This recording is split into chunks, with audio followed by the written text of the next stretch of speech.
Right, Dan, so I finally got round to playing Ark Raiders. Oh, sorry for your loss, mate. I dropped in thinking, all right, I'll loot, I'll extract quickly, you know, the smart play. A bold strategy. Wrong, but bold. Yeah, I mean, I took 3 steps out of spawn and a robot the size of a bus noticed my existence. That, my friend, is the game's way of saying hello. So I did the best thing I could. I hid behind a wall. Yeah, you know, they're purely decorative in Ark Raiders. Well, yeah, and then what happened was that another player shows up. Friendly? No, absolutely not. Shot me, looted me, emoted, and then left. Ah, the old PvPvE of player versus your self-esteem. Yeah, the thing was, though, I didn't even lose any good loot. Yeah, that hurts more, though, right? Yeah, I mean, extraction shooter, they say. Yeah, but that means extracting your confidence one raid at a time. Yeah, but we're still going to play tonight, though, right? Of course, gamers don't learn.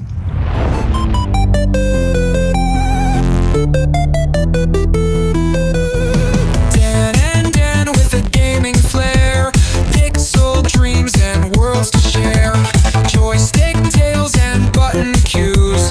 Welcome to Gaming Views. Hello and welcome to another episode of Gaming Views, the podcast that isn't afraid to poke its head up topside once a week to scavenge for rubber ducks and water pumps and deflated footballs. I'm Dan P, and with me, my co-host is a friend who is rarer than a breathtaking snow globe and is more epic than a Venator. It's Dan H. Hiya, Dan. How you doing? I like that. That was beautiful. I'm all right. I'm all right. Can you cram any more Ark Raiders references into an intro? I think not. And if you can, please put them on a postcard and let us know. Yeah, I'm good. I don't think of you as my podcasting co-host anymore. I think of you as my fellow raider.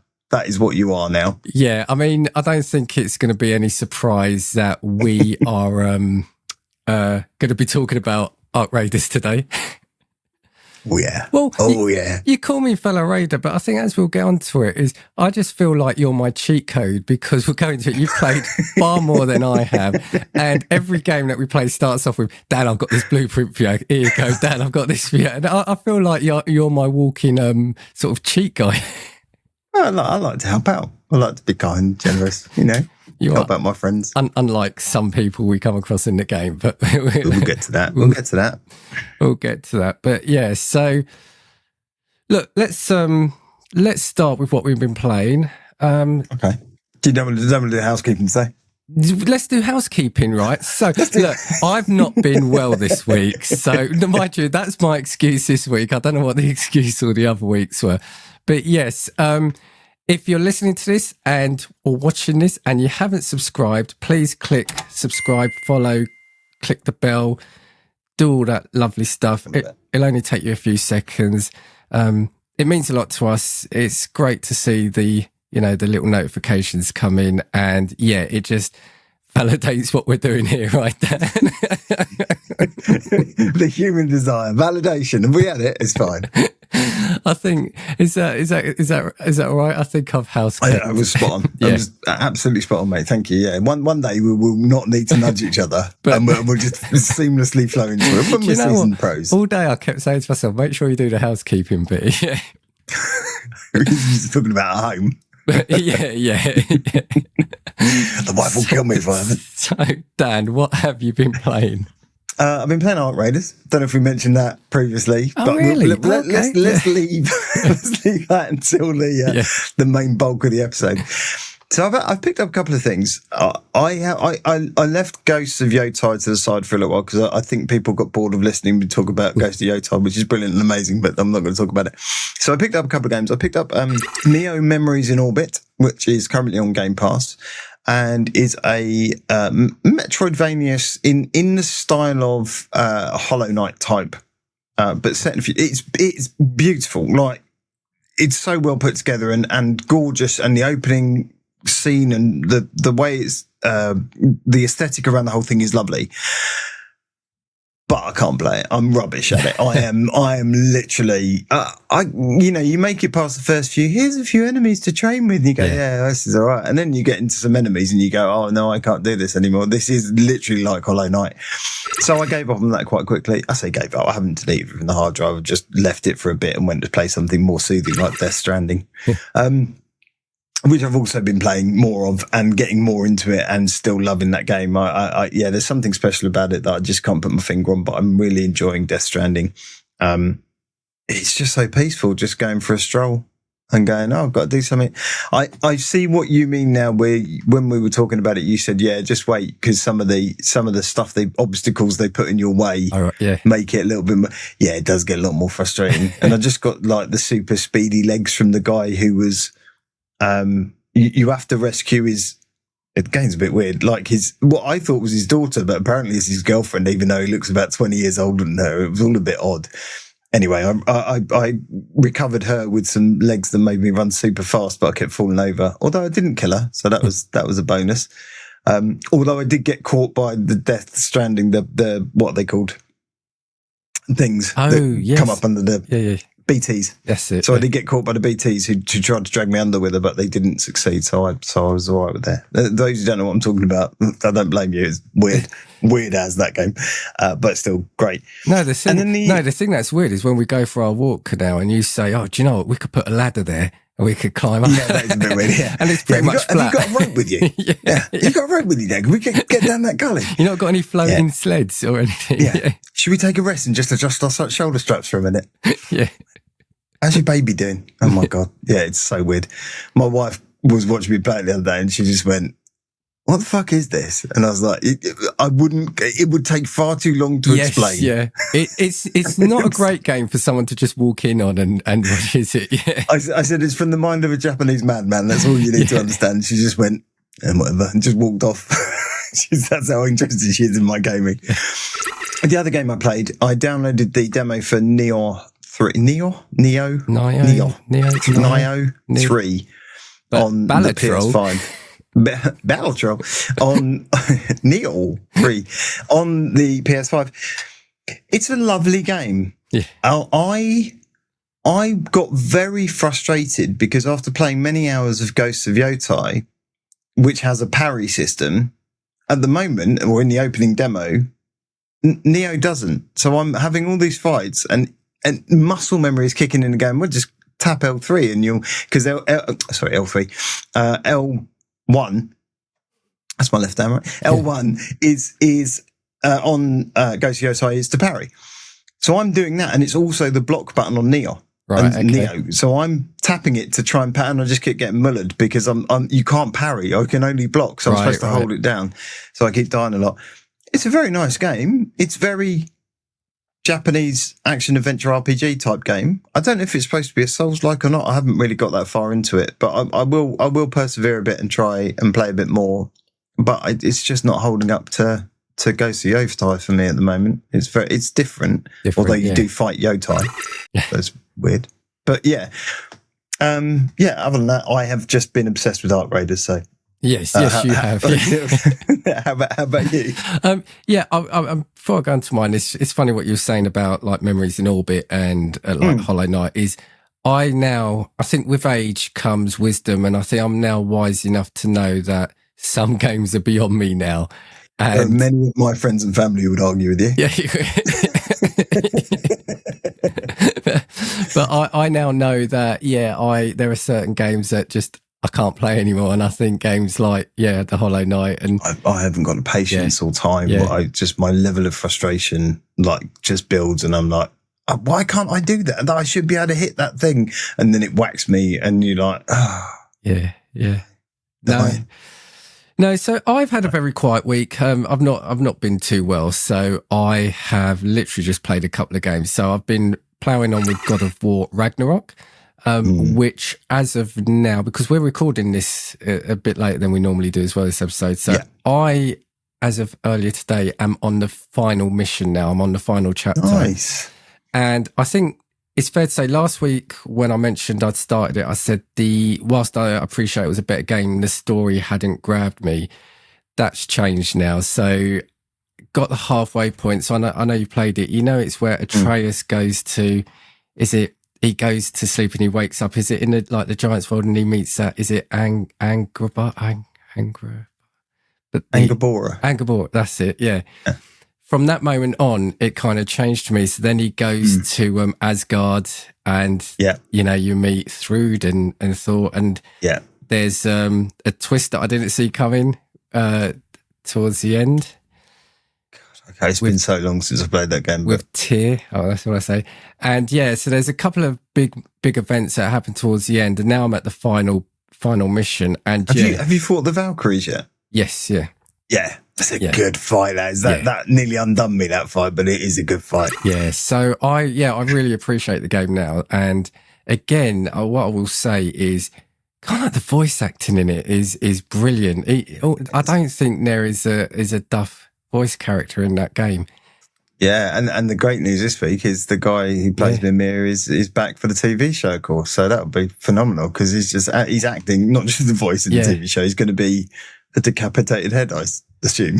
Yeah, and you know, we sort of sang the praises of Claire Obscure a little while ago, and we said sort of how the acting in that was, but and for me, it's because obviously this is the first time I've been able to play these games. I really appreciate the performances in God of War. I'm looking forward to, depending what time we wrap this up tonight, I might be able to finish that and, nice. Look forward to start something new, because the only other thing I've played is Ark Raiders, and that's with yourself. And it's interesting, isn't it? I mean, we'll go into it, but we said it last week as well. It's not normally our sort of game.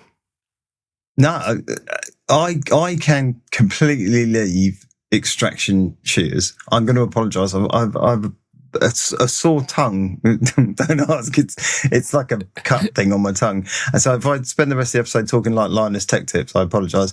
But I just kind of. I can completely leave extraction shooters. Then they are just not my cup of tea at all. And then I don't know what happened. I don't like roguelikes either, Dan. What the fuck have you done to me with this podcast? The last 8 weeks of what we've been playing all beg to differ. So, the last 8 weeks? It's since May last year when we started this nonsense. I've suddenly started opening my eyes to what's out there in the gaming sphere. It's mental and There's brilliant. more out there than Half-Life. Yeah, right. There is. Right, look, so we are going to talk about Ark Life. Ark Life. We are going to talk. I'll get on Mondays and play a bit of Ark Raiders. Do you know what? We're going to talk about Ark Raiders later, and I think with that, with your sore mouth and that, let's have our break earlier than I anticipated. So look, we are going to hear from. I've got a fucking title for the show now, though, so that's bang on. Ark Life. We are going to hear. Oh, we've only just started. We are going to hear from the wonderful chaps over at the Game Club Pod. We're going to hear from Joey, Tim, and Alex.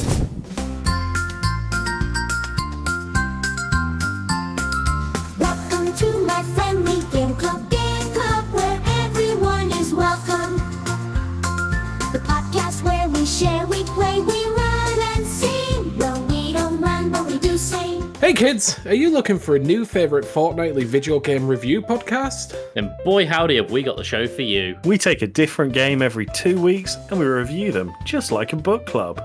You can find us on all good podcasting platforms. And some of the sketchy ones too. Simply search for the Game Club Podcast and join the club today. Dan, so I've got a fair bit of news I want to rattle through before we get into the main thrust of the episode. As always, and I'm laughing because Ramageddon isn't going to leave us. So there were a few stories around this. And one that I forgot to mention, I don't know if it's always been a thing, but my wife went to our local CX store and they're selling RAM. It's not how you pronounce it, but yeah. Sex. Went to Pronounced sex. Went to my local sex store. Yeah, You can't say that on a podcast, Dan. No. And for our international friends, it's basically a trading store, right? You go in and it's secondhand, this and that. Sort of mostly now it's DVDs and games, right? That. Yeah. There's sometimes a hardware bargain in there, but very infrequently. But they are selling RAM, and I don't know if that's because of. Did you take pictures of the astronomical prices? Yeah, but I haven't got them with me. I know she sent me pictures because obviously, like I've mentioned a number of times, she's not sort of overly techie, but she obviously knows about podcasts and hears me talking about certain things. And now when she sees something or she comes across a web story about AI or RAM, she'll quickly message it to me. But mate, if she can take a photo of, if she knows what RAM looks like to take a picture of, she's more techie than half the people I work with. but that's what RAM looks like. Oh.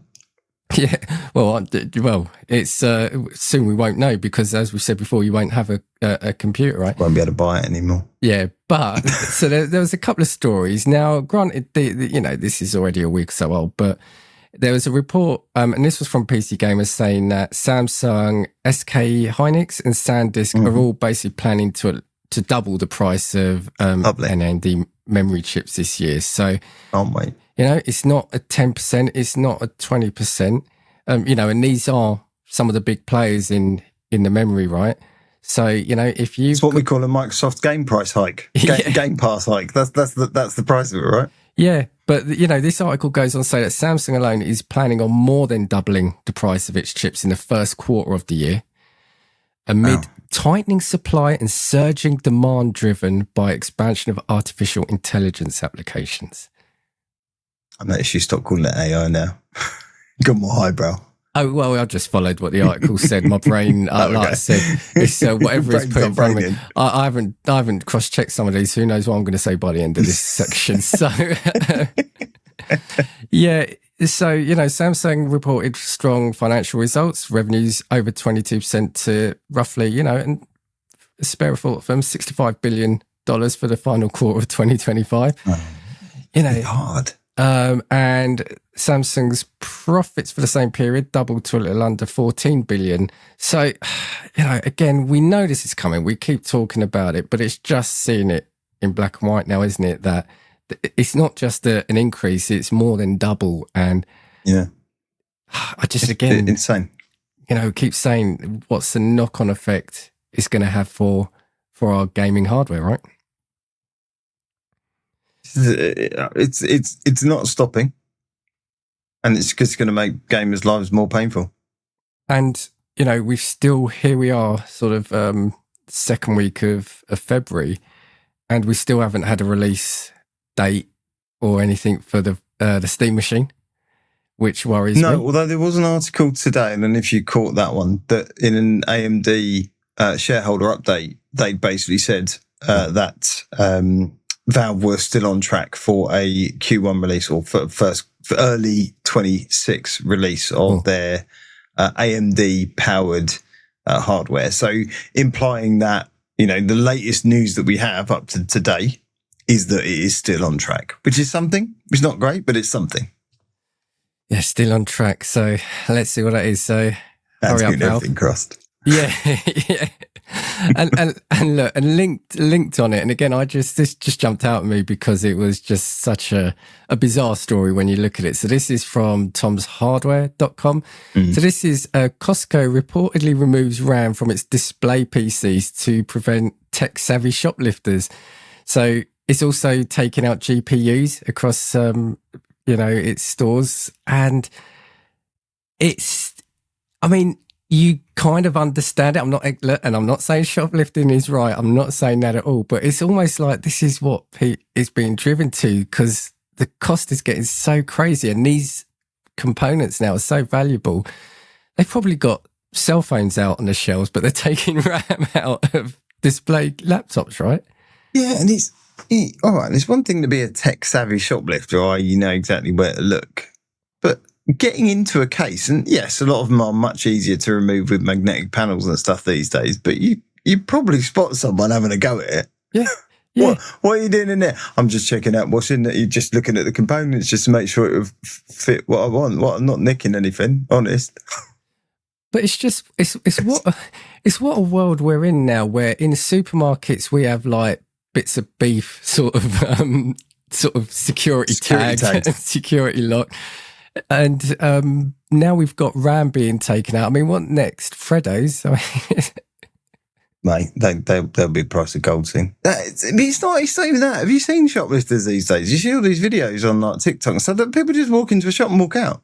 Like with stuff in a basket, or they just take it off the shelf and just walk out. They're like, nobody's going to stop me. Like bold as brass. I'm just like, what? Like, I suppose not walking out with a, PC under their arm. Just I'm having this. Thanks. Well, they'll be disappointed because there won't be RAM if they're taking it from Costco. Yeah, that is true. Yeah, that is true. As will anyone who finds the shell of my PC once I'm finished gutting it. But you'll find it on eBay. Yeah, the final story linked to the AI scenario story. Armageddon or AI or all of it? All of it. So this has come from Windows Central. So this was Microsoft loses a massive $440 billion in market cap as shares tank. So investors get increasingly skeptical of its AI strategy. So, the drop is only behind that of Nvidia from last year, who experienced a similarly deep shock when China's efficient DeepSeek AI model implied that you didn't need as much Nvidia tech to have a capable chatbot as previously thought. So yeah, it's so it was down 14% for the month of January, their share price. And as you said, we were chatting about it on our walk. It's not so much about AI itself, but their approach to it, wasn't it? Yeah, they weren't the only one whose shares were affected by AI this week. Did you see this story? What's that? So numerous video game companies, probably quite relevant for our podcast, companies' share prices plummeted. I think plummeted is probably, but definitely dropped following Google's Project Genie AI rollout. So Google demoed a potential, I'm going to say the word even though it's a pun, game changer that is essentially an AI that can build video games. All right, okay. And so because, and proof yet again that people who make the decisions know fuck all about video games and how they're created, suddenly all of the shares dropped for game developers because they went, well, if AI is going to do it, I don't really care about them companies over there because AI will just build all this shit for me. Yeah. You're just like, what lunacy is this? I mean, I'm sure they've recovered by now. But yeah, there was some quite significant, Unity in particular did plummet. They dropped by 15% or so. They dropped off. But CD Projekt Red, Nintendo, Roblox, Take-Two, these were just some of the companies that were impacted by this. And it's just another level of insanity where people are like, well, if AI can do it, I don't need to worry about video game companies. Yeah, I mean, what are they using? RPG Maker or something? Is it? No, they're making it's the dungeon builder that Zelda was supposed to be. Check out our last episode. It's that. It's crazy, isn't it? It's crazy. Absolutely insane. I mean, absolutely insane. Yeah, just to go. So the reason why Microsoft took such a hit is that investors basically concerned that Microsoft won't see meaningful returns on the amount they've invested. Before everything needs to be upgraded or replaced. And they're also concerned by Microsoft's over-reliance on OpenAI. So, because OpenAI is reportedly also seeking tens of billions in further investment. And they're looking to NVIDIA, Amazon and Microsoft to keep it from imploding. So, yeah, I mean, let's be clear. Microsoft's strategy around AI is not paying off, hasn't paid off, and probably will not pay off. I think Copilot's about as good as the implementation of it, in fairness. It's great if you're using it for a business and your business is wrapped up in Microsoft. It works okay. It can interrogate your internal Exchange server, for instance, and kind of, look at emails that have been sent, providing you've given access. It can look at your email. So, you can use it for some pretty cool stuff to, figure stuff out and ask it what your schedule is and stuff. But it's not worth the amount of money that they've wiped off their share price because of it. It's not, it was never going to do that. Microsoft should focus on what they're good at. It's not AI. Spoiler alert. What is that now? Because I know their Windows updates. It's not game development either. And Windows updates keep breaking, don't they, as well? So, yeah, actually. Yeah. Maybe they should try something new. If you know what it is, drop us a comment. I'd say they should start a circus, but I think they've already done that, Dan. So it's not even that. I don't know what they should do. Oh, so yeah, I guess the thing is to keep watching this space, right? And we'll see what stories keep turning up. Yep, absolutely. Right. So actually, I was going to say let's leave the AI world behind, but I did sneak another story in very quickly. Did you see this week that AI has now built its own social network? And nothing. No, I didn't see it, but nothing surprises me anymore. It's incredible. So yeah, AIs now have their own social network called Maltbook, and things are getting pretty weird. So I took this from Sky, the Sky website. So since the AI-only site was launched last Wednesday by a human developer, the AIs have created their own religion, discussed making their own language, and perhaps most disconcerting, talked a lot about their human owners.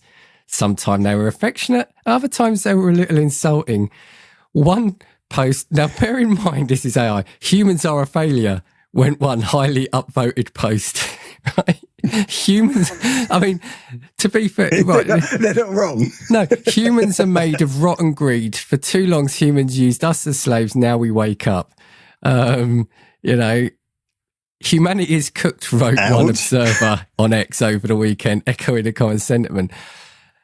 It's just incredible, isn't it, that I think it's incredible. The first thing that AI decided to do in this instance was create a social media site. I mean, that says it all, right? Yeah, humans are scum. What they done? They created social media. Let's do that. How many likes did that get? How many likes did that post get? Yeah. It'll just turn into a seething cesspit. It'll be like X all over again, but for AI. Well, I'm looking at his Reddit posts. It's the fact that it's getting more likes than our social media posts are. That's the problem. So everything gets more likes than our social media posts, Dan, because I do them. But I think so. Yeah. So watch out, because AI already insulting us. So it is already insulting us. Sorry. So, anything to worry about, Dan? You've got to caveat that with the fact that AI is only as good as what it learns, and it's only learning from what we've taught it. And I said this to you when we were walking the other day, the chap from Anthropic who'd written this whole thesis on AI, and it's kind of like, if the AI is reading a book that says AIs can go rogue and kill humanity, the AI is probably going to go rogue and kill humanity. If it thinks it's a good thing, it's going to do it. So they're only learning from what we told them. I mean, so it's our fault. I mean, let's be honest, how many works of literature and media out there where we portray AI as the good guy in Not many. Yeah, let's hope it stayed away from like the Terminator and stuff like that. So probably not. Right. I think I am now moving away from AI. This story, and I remember when you sort of said it, I think your first reaction was a little chuckle, but this came from the BBC, and this is that Valve is facing a £656 million lawsuit in the UK over alleged unfair prices on its global online store Steam, following a tribunal ruling that the case could continue. I mean, the foundation of this is that it's been accused of abusing its market dominance by imposing restrictive terms on game publishers and locking players into using Steam. The legal action was brought by digital rights campaigner Vicky Shotbowl in 2024 on behalf of up to 14 million Steam users across the UK who could be in line for compensation if she wins. So it's just a bit more context around the case. So it alleges that Valve forces game publishers to sign up to conditions which prevents them from selling their titles earlier or for less on rival platforms. And it claims that as Valve requires users to buy all additional content through Steam if they bought the initial game through the platform, it's essentially locking in users to continue making purchases there. Yeah, I do want to be a little bit clear. My response wasn't about it wasn't about Valve. It was the article you sent me was Epic Games CEO Tim Sweeney the $900 million lawsuit against Valve, and my response was, and in other news, bear shits in woods. That's right. Because, of course he does.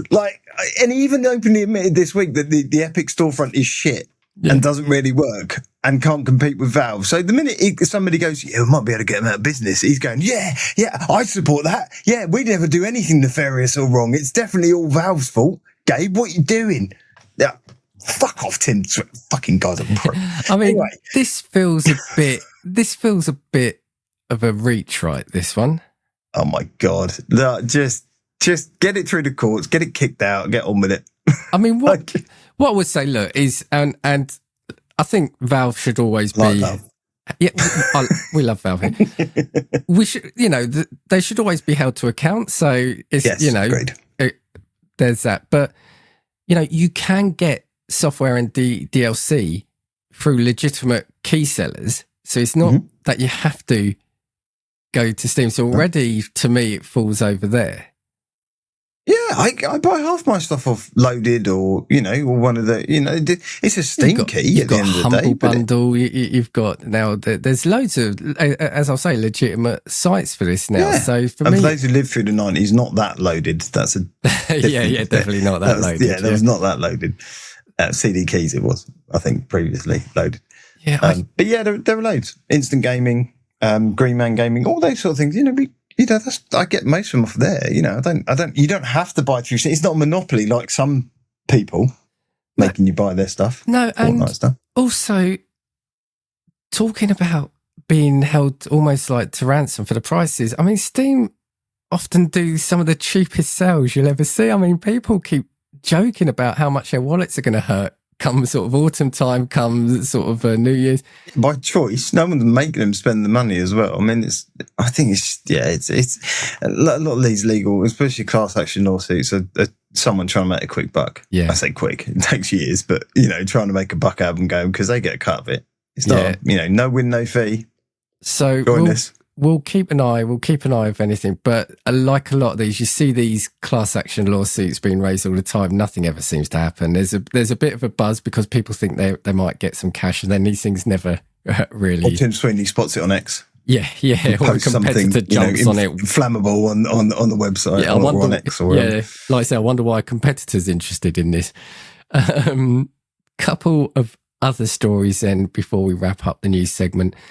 This one. And I've not followed it up. I've not played it myself, but Highguard got released and it got a lot of criticism from people, a lot of bad reviews. Now, the user reviews, I should say. Now, a lot of it seemed to stem from the fact that your friend, Jeff Keighley, kept it as the just one more thing at the end of the not the Game Awards, it was the Summer Showcase, wasn't it, or Summer Games Fest?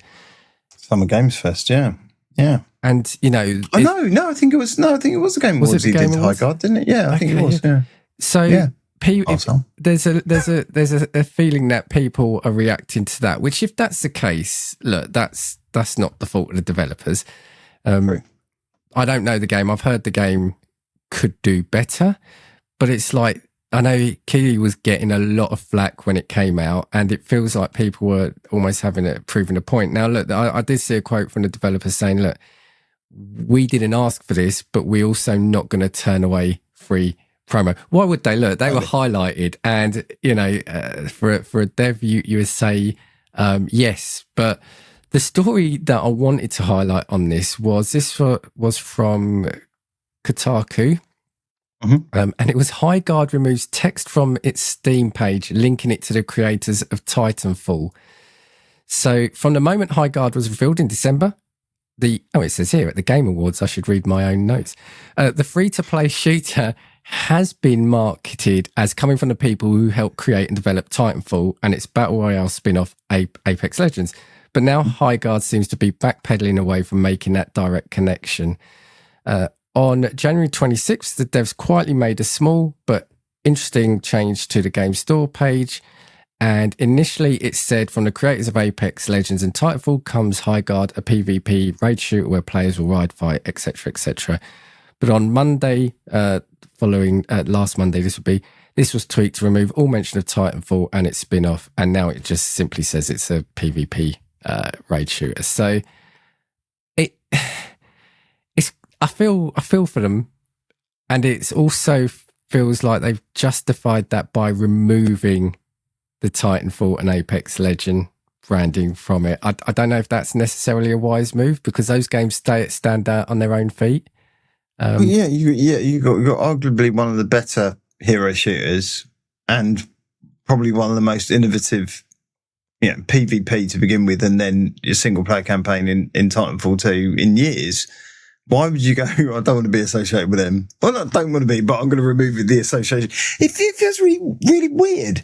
Like, we're going to do this on our own, chaps. No, but you're not, because, what the world doesn't need is another hero shooter. I'm sorry. Like, what's different? There's horses. I guess, and look, if you're listening, watching, and you've played it, honestly, please do drop us a comment on it, because I want, genuinely want to know someone who's played it, what they feel. Because if it is a case of it's an okay game and it's getting hate purely because of the Game Awards, that's one thing. But if it's not a great game, fine, let us know. I think the problem in the world of hero shooters, loot raiders, like extraction shooters, good enough doesn't cut it. It has to be something extra special, which we will talk about in this episode.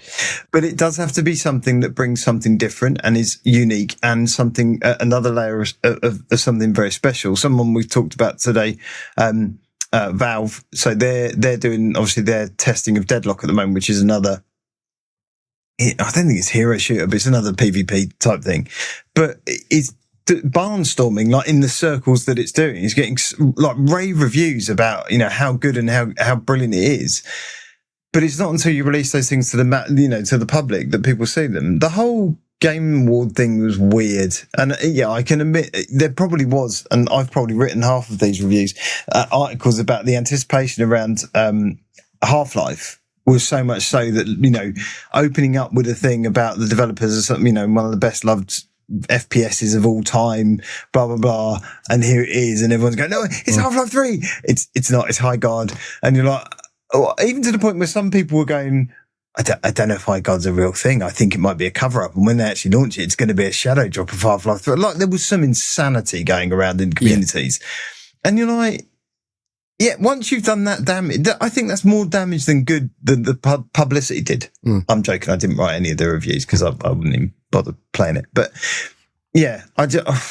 But I don't know. This interests me, mate, about as much as Victoria Beckham falling out with her kid. Do you know what I mean? No, but I think for me the interest was where they're disassociating it with the that's fucking weird, isn't it? It's weird. It feels a bit rough doing that. It's, do you know what it's like taking up boxing and your dad's like Chris Eubank and going, I don't want to be associated with Chris Eubank. Well, I was thinking that it's like, if someone like you're bigging up your mate or they're playing football, so you're standing next to him like, that's my mate, and then they do something really embarrassing, then you take a couple of steps sort of to the side. It's kind of that. And I've got a couple of stories I want to finish. Unfortunately, I don't tend to do what you do. These aren't happy stories. I should have probably reordered these differently, but it's called a shit sandwich for a reason, Dan. But then I don't think any of my stories this week have been good. No, you won't get any. Right. The first one is, and this is in the States, there was a survey carried out that says basically in the last 2 years, a third of US games industry workers were laid off. Now, this is, I had a look and I scoured through it. So it was saying more than 16,000 game industry workers lost their jobs between January 23 and January 24. And it goes without saying, we hope people find jobs quickly. Nobody wants to see that happen to them. We've kind of been through similar things, and it ain't pleasant, wherever and however it happens. What was interesting though, again, was some people were asked what they believe were responsible, and of course, look, AI is a buzzword, right? And people are going to blame it on that, and to some extent there is an element of blame. But there was an interesting comment that's saying that in a particular company, their leadership failed to see that the COVID era boom was not permanent, and the company went on basically an acquisition spending spree, which it then couldn't maintain after. And, if you think about it, COVID has still got a lot to answer for. We were a captive audience then, and people then it was all about entertainment and digital entertainment. And it's just shocking seeing it again in black and white. That it's been a third of, and that's just the US, right? And who knows what is in store? Because already we've seen towards the end of last year or the start of this year, Ubisoft, we're seeing rumors about Rockstar, etc. again, it's another storm that's potentially heading our way, right? I think you're right. COVID has a lot to answer for. I think it's had, a significant impact all over the place in terms of, clearly here, in terms of, in the gaming industry itself, in terms of this boom that they're talking about. I think if anything, it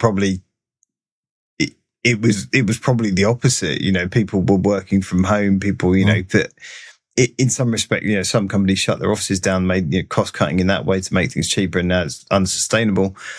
And then it put this whole pregnant pause on development itself, because you had that period of adjustment where people were going and work from home and kind of not able to very quickly adapt to that environment and developing and coding in a different way in a different environment and not being part of a whole circle of doing that.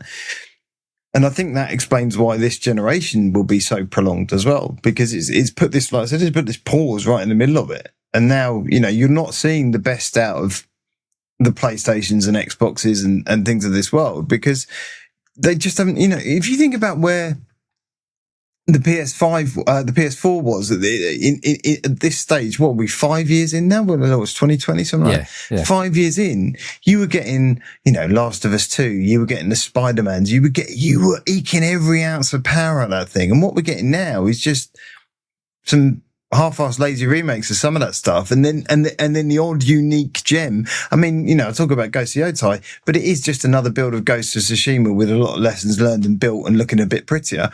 I'm not putting it down, but that is essentially what it is. You've not seen that real, differential in terms of the games that are coming out. And I do think a lot of that is due to the fact that you've had this period of adaptation, 2-3 years in some cases, to move to this different way of working. And I'm not suggesting everyone should return to the office. Not my bag. But, I do think that it's got a lot to answer for in that respect. And it doesn't shock me that, it's not just AI that's driving people out of jobs. I also think it's really shitty that, they won't let these people unionize and, have a proper robust conversation about job security and what they should be doing. Because you're right, it is absolutely shit when people get forced out of a career they love or even a job they love. And I'm just thinking, where's the motivation now? Because as a developer, a game you could be working on for 5 years is just going to be canned without ever seeing a light of day. And then on top of that, you'll lose your job.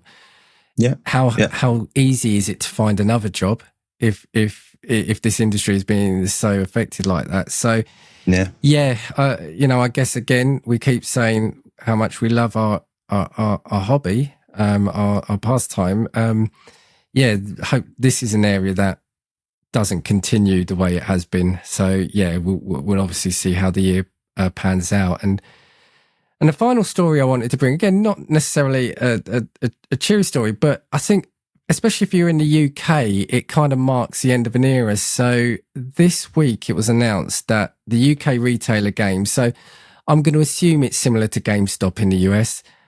So it was our last really remaining, I'm sure there's independents, but big franchise game store is closing its remaining standalone stores, of which I think there's only 3 at the moment.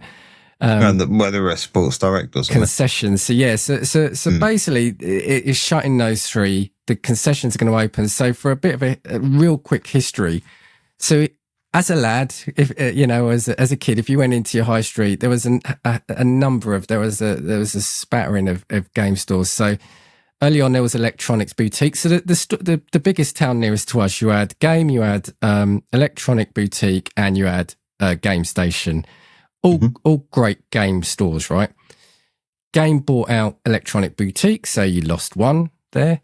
Then eventually they took over Game Station. Now, I always remember Game Station as being my favourite one because it felt like it was, and no shade to the people who were in game, but it felt like they were run by gamers. It was more, I think the management. They very much were. Yeah, they give a shit about it. And you could go and have a proper conversation with them.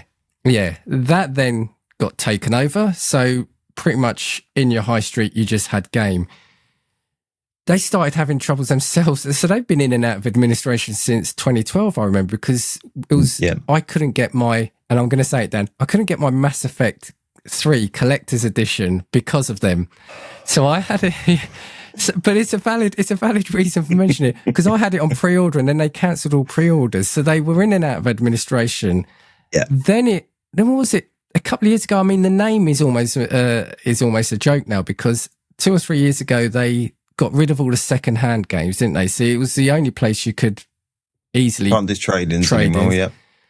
And then they said it was like you could only buy new games, but literally the new games that were coming out, and then it became The pre-ordered. latest, yeah. Then it became pre-orders only, and pretty much now, if you go in, it's all Funko Pops, board games. Yeah, basically. It's a load of shit. They no longer sell games. They say they sell games adjacent tat. Yeah, is what they do. Adjacent tat.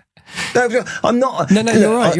You're right. But I am. Once again, it's very sad that people lose their jobs because of the mismanagement of the company. Because that's what it is, pure and simple. It's top down. It's the responsibility of the owners and the people who are leading that thing to do right by it. And so it's very sad. Will I miss Game? Absolutely fucking not. I thought they were a terrible company at the end of the day, and I thought they were absolutely terrible in what they did to portraying games and what games meant to people. I think they were a black mark on it right at the end, not to begin with. Yeah. I miss what they were sort of 10 plus years ago. I think the last 10 years. I miss trading in some shit to get a new piece of hardware. That's what I miss. And look, and just to follow for any international listeners. So yeah, as Dan says, so they were taken over a few years ago by a businessman who revelled, I think, in buying businesses cheaply. And so now the majority of these... He still does. Well, yeah, the majority of these stores are have got a little concession within a sports shop. So it's not even like, where's the synergy there? You know, that say we've got a big brand Although here. they're not sports shops anymore. Are they just... They're literally not sport. I went in one the other day and my daughter needed a pair of goggles for swimming. We were away on holiday. So it's like, we'll pop into a sports store to get a pair of goggles. I asked one of the clerks, whatever they call them in stores these days, if they looked at me like they'd never heard of goggles. I was like, you know, the things you wear on your eyes. They basically a kids or a teens clothing store now with the odd football. Yeah. That's it. It's bad. So I miss what they stood for. And I miss the fact that this is now the last main thing on the high street gone. Look, we don't have one around here, but if you've got independent game stores around you, go support them because you will miss them when they've gone. But yeah, I just wanted to talk about it because it does bring back sort of memories of, when you were going there. HMV is the only one that's really similar to, but not quite like that now, isn't it? They're still about. Yeah, but again, it's not the same, is it? It's like we said before, supermarkets were a viable place for games years ago now. And Smiths. Yeah, Smiths, yeah.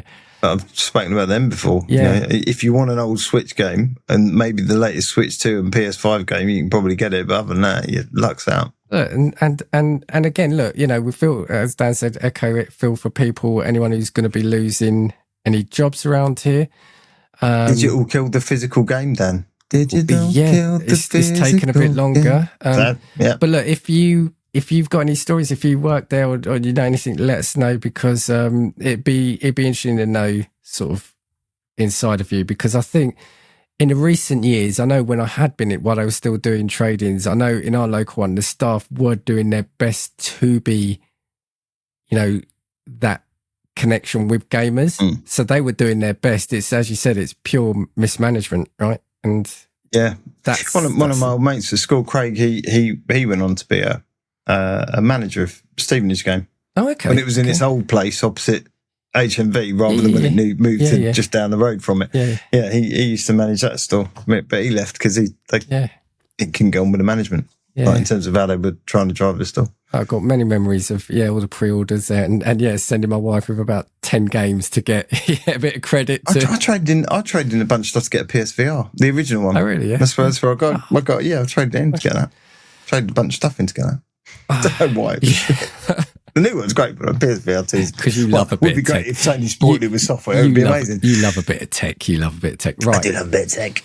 Right, look, so let's move on now. Let's get on to the main point of this episode, if there is ever a main point to our episode. Oh, mate, there's a main point to this episode. We are going to talk about Ark Raiders and how, look, Dan more so than me, but me is, if I hadn't fallen ill, I'd have put a bit more hours into it. But this is a game that has captured us, hasn't it? And we were talking about it at the weekend and trying to work out why. And I think I've got some ideas for me, but talk to me. we briefly discussed starting it Talk to last me. week. Yeah, Dan's going to suddenly turn him into an East End gangster.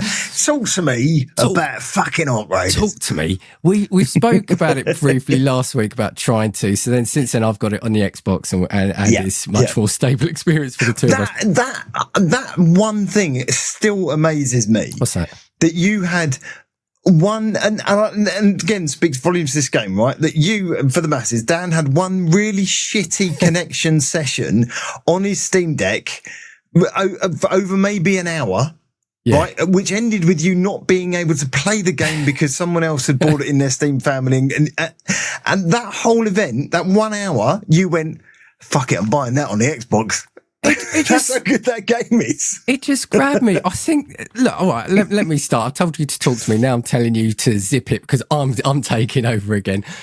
I think for me, what I found in that, and I think what appeals to me is that, it's not your typical online game. It's almost like how I've envisaged. It's not a typical extraction shooter. Like, we played Helldivers, and look, we've had great fun playing Helldivers.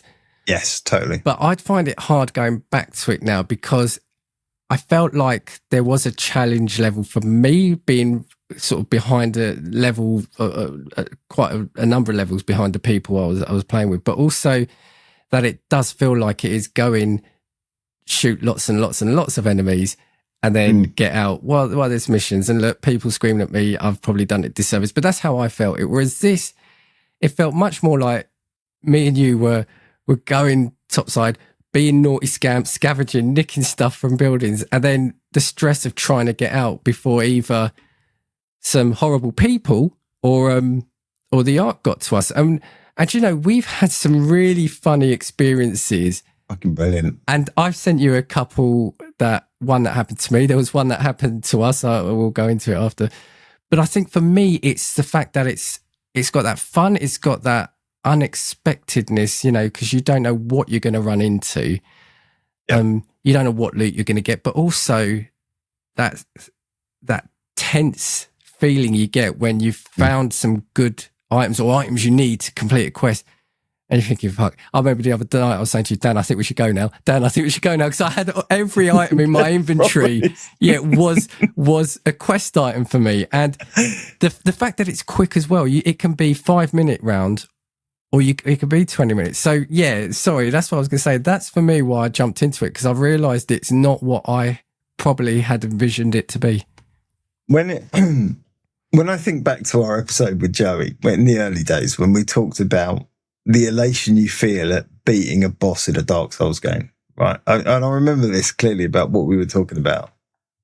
And I was like, yeah, but the stress, the frustration that I have to go through to get that dopamine hit, like 20, 30 attempts at something, right? I can get that in one run in this game. Yeah. Right, 1-5, I can get that same. And I totally understand what you were saying, because that is what you get. You literally start going in, and particularly if you're taking in your own gear, that's my shit. I earned that shit, and I'm taking that in. And there's every chance I could lose that to either a completely OP'd enemy or a arsehole human.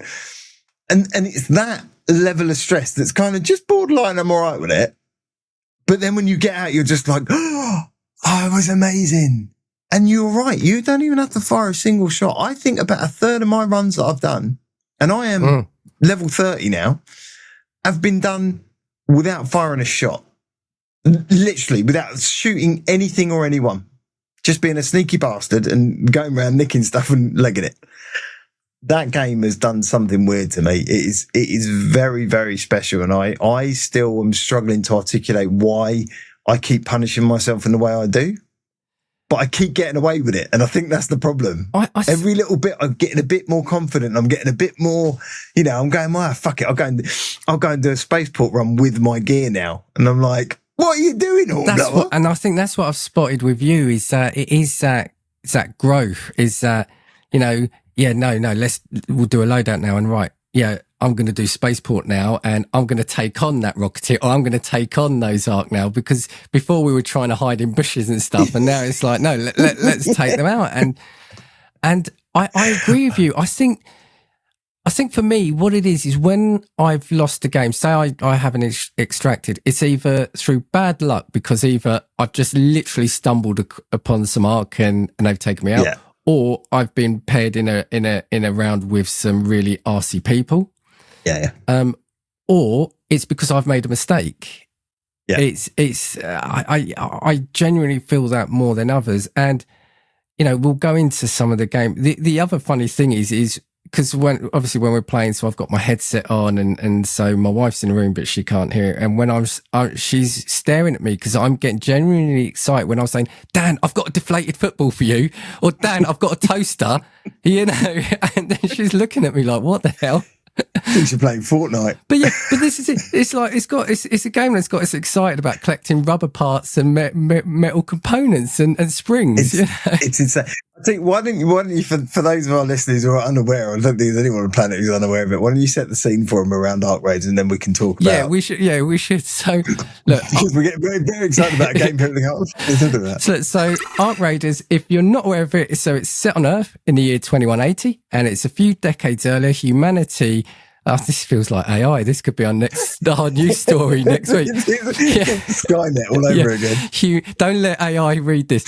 Humanity was basically pushed to the brink when hostile machines known as Ark, named after the Ark-shaped blips they showed up as on radar, came down from space and attacked everything. So after years of fighting and losing ground, humans were forced underground just to survive while the Ark took over the surface to strip it for resources.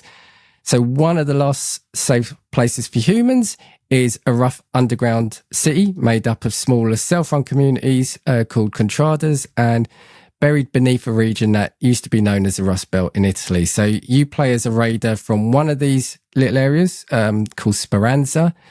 And raiders, your mission is your aim is each mission is to go topside to scavenge loot to bring back to the underground world so you can keep evolving and developing and basically living.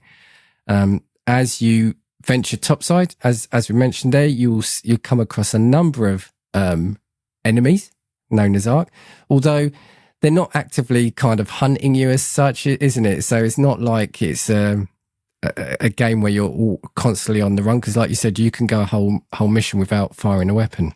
Totally.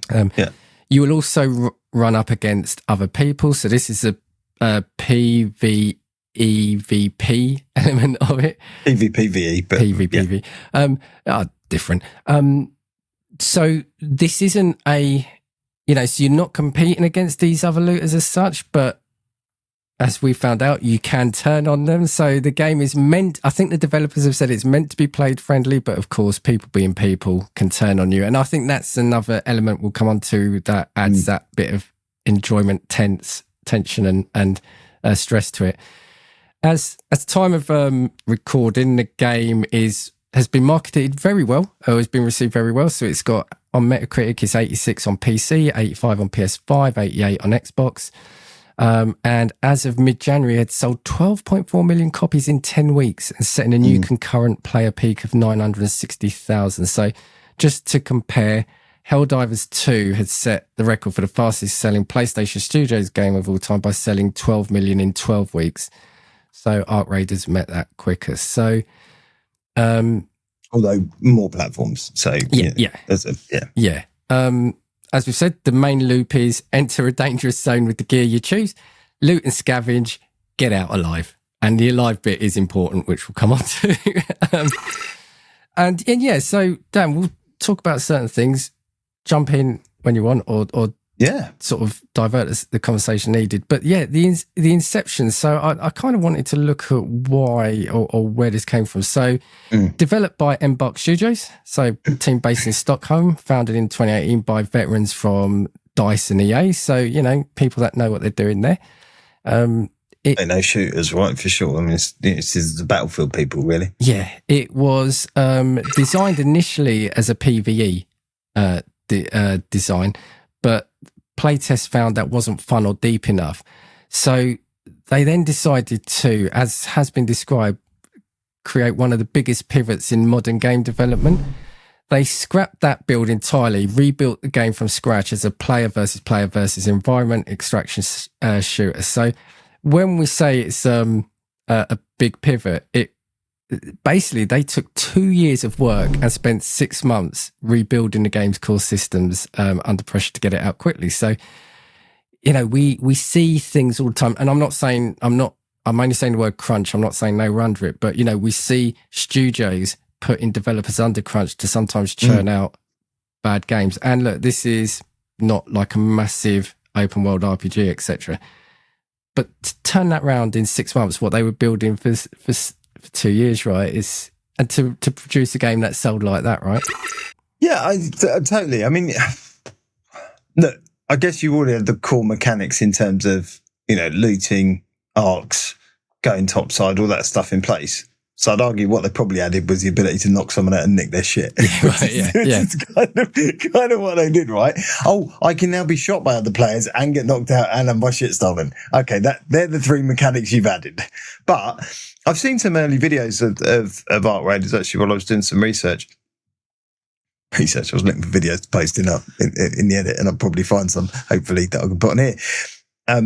It does look like a very similar game. To be fair, it's not massively different, but yeah, I mean, it's still quite impressive to just take that short period of time and turn around, because we know game development takes forever. Maybe they used AI. Oh no, we're not going to talk about AI. We will. Sorry. No, we will. We will later. No, that is going to creep in. Yeah. But yeah, I mean, it is still super impressive. And I love this game. Yeah. I love this game.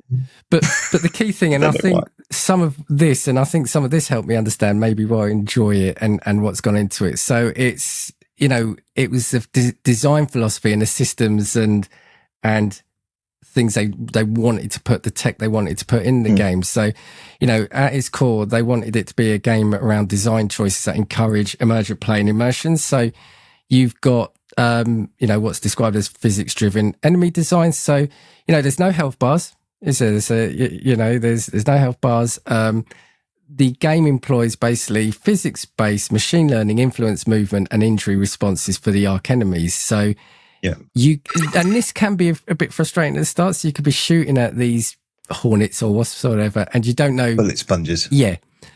But basically, it is, as I said, it's physics-based. So blow off a thruster or a leg, and the enemy loses functionality. So, and you can, when you shoot off a rotor of, like, say, the wasp or something, it struggles, doesn't it? And that's it'll the whip learning. round. It'll soon try and retarget you. Yeah, and there's a general rule with, all of the drones generally, even the Rocketeer, have 4 thrusters. And the general rule is if you shoot off 2 of those, it will go down. But the complexity is some of them are armoured. The Rocketeer being a prime, and the Hornets. The Hornets have 2 exposed rotors at the back that you have to get an angle on to shoot to take them down, or shoot the armour plating off. The armour plating will come off eventually, but it takes a hell of a lot. And the Rocketeers are just angry bastards who you never want to see or hear ever again. One was hunting me the other day throughout the entire map. Yeah, I was in Buried City, and it was just tracking me and hunting me through every building. And I was just like, where the fuck, just go away. Like, I've been hiding here for 10 minutes. No, but yeah, it is the design of the enemies and the way they interact and act around. It's just phenomenal. It's so good. It's so good. But that's it. And so it's that learning moment, isn't it? When you shoot that thruster and it falls off, and you realise, and then you think you're going to do the same to the next one. But yeah, it's armoured at the front. And, when in our first game, one of our first games, I shot the Rocketeer, which was a lesson I've only done once, or a mistake I've only done once.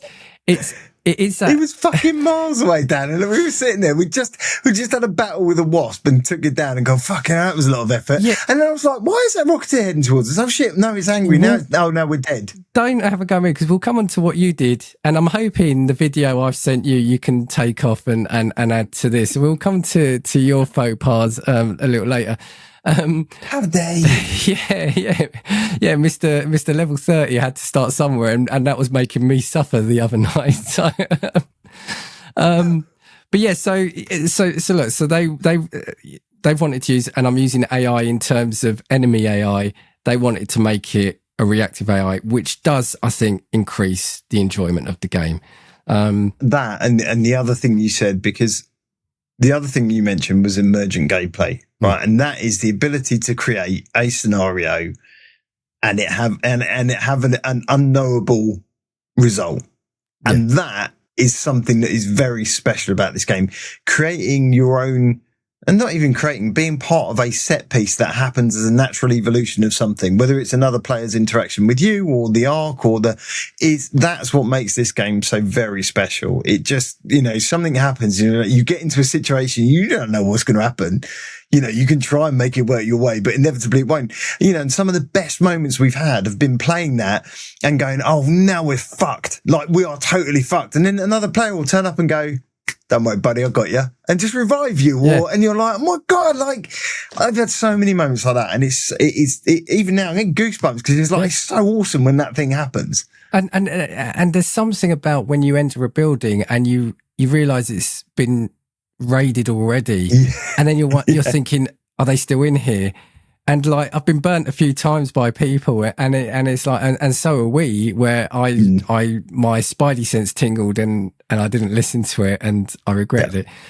But yeah, you're right, and I think this is what this game does well that I wasn't expecting to do. And the enemies, even though at the moment I'm at a level and I don't have the weapons really where I can confidently take them on, again, that gives that what's the word, like that peril, that gives me that motivation to play it a bit more stealthily than I normally would want to. Yeah, totally. It's a good looking game as well, which is something I probably hadn't appreciated when I heard about it already. I hear extraction shooter like these online worlds, and I just think it's going to be fairly generic looking. But we played, is it the damn Battlegrounds a lot? Because that's your starter level, isn't it? It is, yeah. The first time we went then into Buried City, I thought, my word, this actually looks really nice, doesn't it? Yeah. And they used, again, this shows the tools they used to build the game. So they use, I can't even say it, photogrammetry. That's it, what Dan said, and procedural tools. So to build rich environments with a small team, the studio created their own proprietary one-click, Dan, help me out, photogrammetry tools that convert real-world scans into game assets quickly. So, again, people are going to say, no, they created this tool, they've used it, and it's just to help set the environments. Now, what I will say is I've played 3 of them. So I played Damn Battlegrounds, Buried City, and a Spaceport. And each one does feel very different. And as I said, the Buried City does feel like you are running across it could be like an old Pompeii or something, this long forgotten city. Yeah. And the way that the way the dunes and sandbanks have built up against buildings, and some of them you can explore fully, some of them are half filled with sand. It's just brilliantly done. There's a level of repetitiveness in some of the buildings and stuff that you notice in terms of layouts and things like that. But then, when you're searching an apartment building, you're going, well, it's laid out, or they all look the same, and you're like, well, that's how apartment buildings are built. Anyone who's lived in a flat knows that the one upstairs looks exactly like your one with slightly different decoration in it. So, there's a lot of that. I'm quite forgiving in terms of some of the decisions they made, but I think Buried City does change it up in a nice way. From having spent a long time in Battlegrounds, which is, in the Dam, which is, once you know the map layout, and there's a reason for this, and there's a reason why COD and all these games work really well, because once you've got an idea of the loop and the map, it becomes infinitely easier because you go, I know I can go there or drop down there or be there to hide from this thing or, take out that thing. It's, it does become infinitely easier. But they've done something really well and clever with this.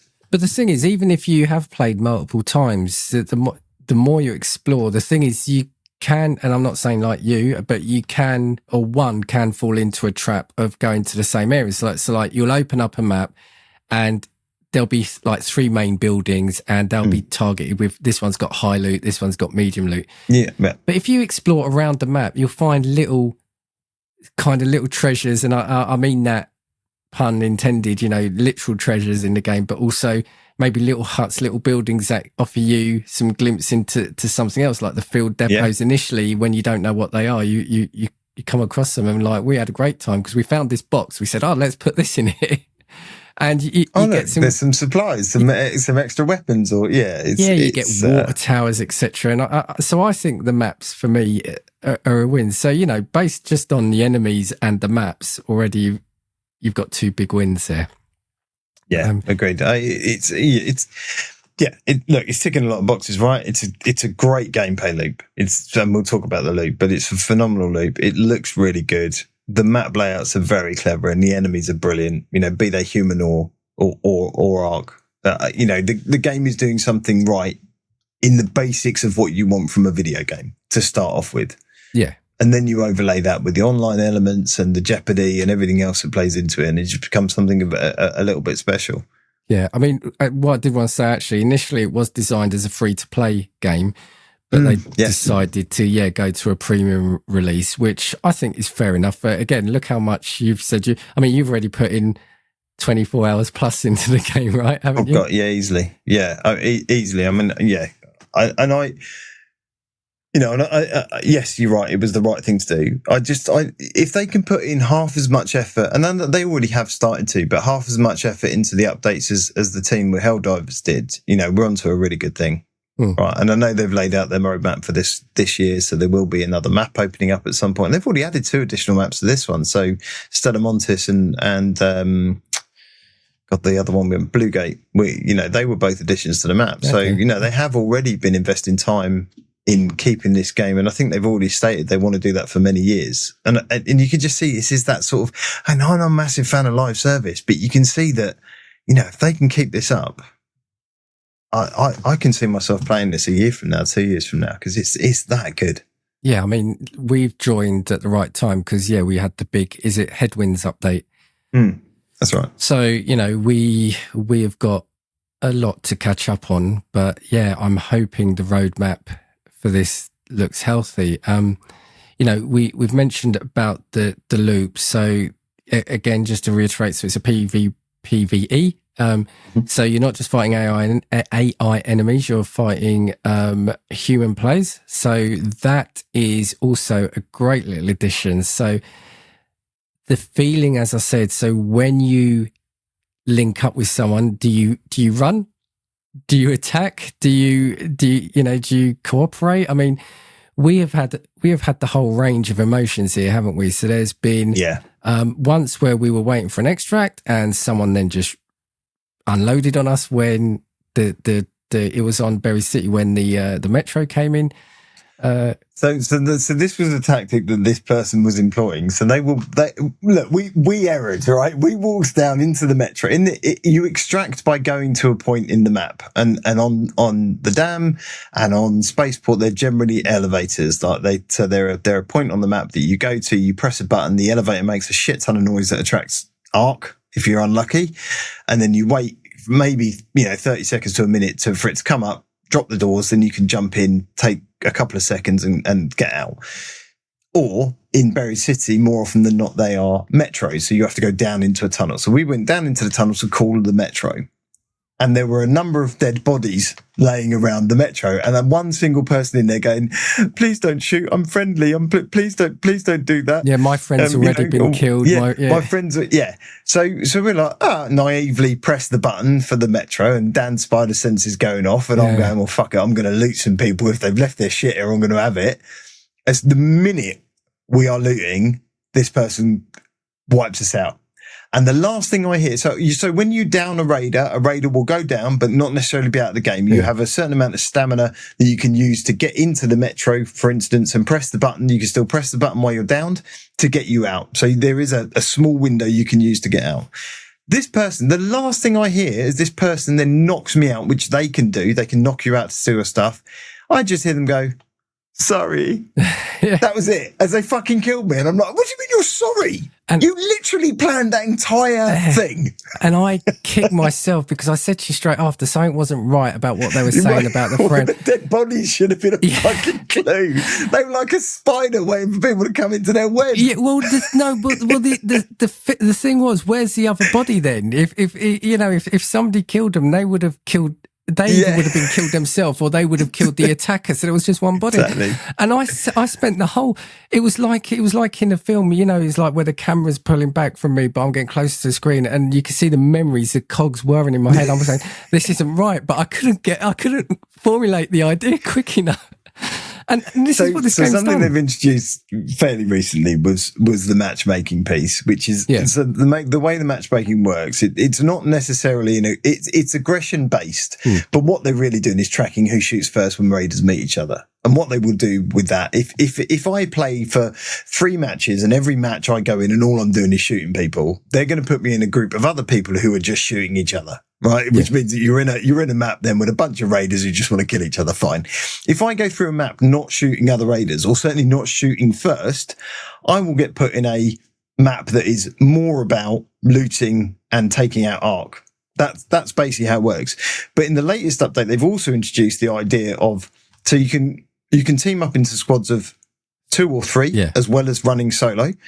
And what they've introduced recently is if you are a solo player, you can choose to matchmake against squads of 2 or 3 to start hunting Ark Raiders in groups and getting more XP for doing this. They are, in a way, enticing you to play a bit meaner, or I call it meaner, but play a bit more aggressively with others. And I totally get it. It's part of the game, not what I choose to do.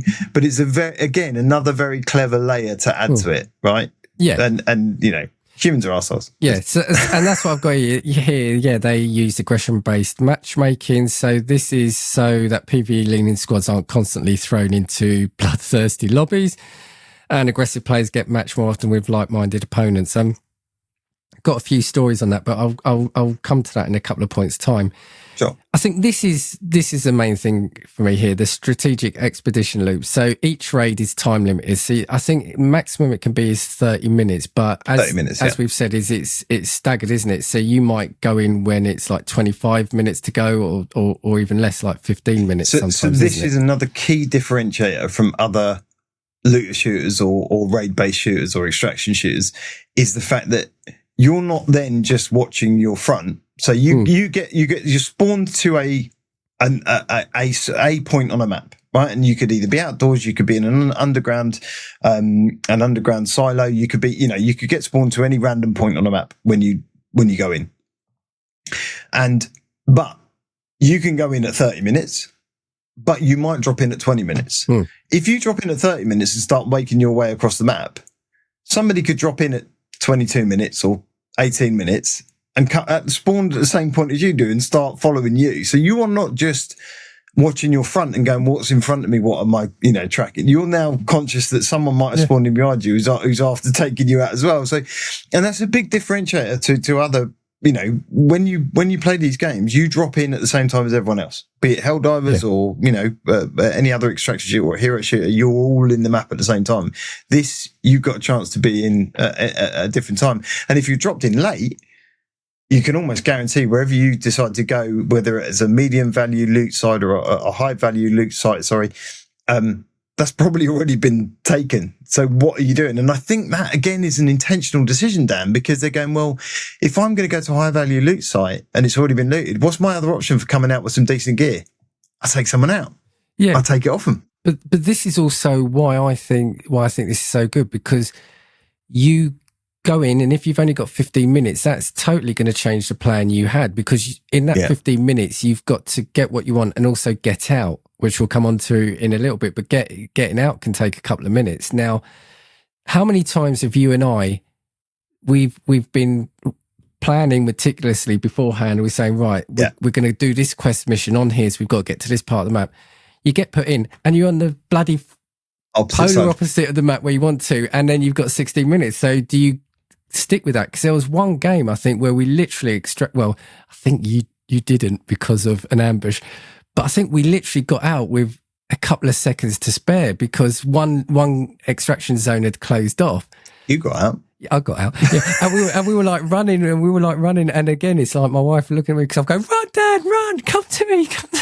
And it's like, the irony being, I only went out to try and revive you, who'd already been downed, got shot by another player. I'd got revived by someone else. And then they fucking knocked me out. Yeah, but I'd got revived by someone else, so I was being looked after elsewhere.